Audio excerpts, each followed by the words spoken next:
வாழ்க வையகம் வாழ்க வளமுடன். குருவே துணை.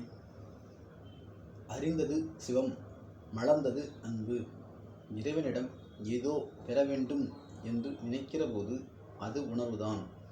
அவனேதான் இந்த நிலையிலே சிக்கிக்கொண்டு அந்தந்த இடத்துக்கு தக்கவாறு இன்பத்தையும் அனுபவிக்கிறான், துன்பம் அடைகிறான். அந்த இடத்தில் தான் அந்த துன்பத்தை நீக்க வேண்டும் என்ற கருணையானது உள்ளத்திலே எளிமையானால் அதுதான் உறவு. அந்த உறவை, உண்மையான உறவை அவனோடு கொண்டபோது அதிலிருந்து அறம் எப்படி உண்டாகிறது?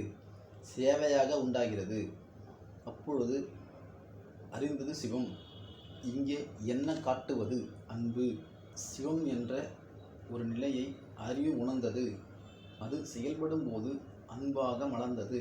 அப்பொழுது அன்பு என்பது என்ன என்று பார்க்கும்போது சிவத்தின் செயலே, பூரணமாக சிவத்தின் செயலே.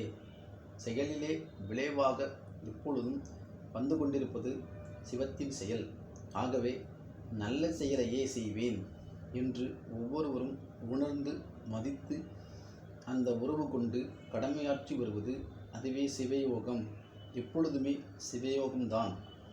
எந்த பொருளிலேயும் அவனை காணலாம், எந்த நிலையிலையும் அவனை காணலாம். அவனாகவே இருக்கலாம், அவனோடு உறவாக இருக்கலாம், உறைந்து இருக்கலாம். உடலால் வேறுபட்டு இருந்தாலும் உள்ளத்தால் அறிவால் ஒன்றுபட்டு இருப்பதை உணரலாம். இந்த நிலைக்கு அறிவை உயர்த்த வல்லது, அறத்தை உணர்த்த வல்லது தவமும் அகத்தாய்வும். அந்த தவமும் அகத்தாய்வும் நீங்கள் பெற்றுவிட்டீர்கள், செய்து கொண்டு வருகிறீர்கள். அதனுடைய பலனை உணர்ந்து கொண்டும் இருக்கிறீர்கள். அதனை ஆழமாக, மேலும் ஆழமாக சிந்தித்து செயல்படுத்தி பயனடையுங்கள். நீங்கள் பயனடைந்து மற்றவர்களுக்கும் அந்த பயன் வீசட்டும்.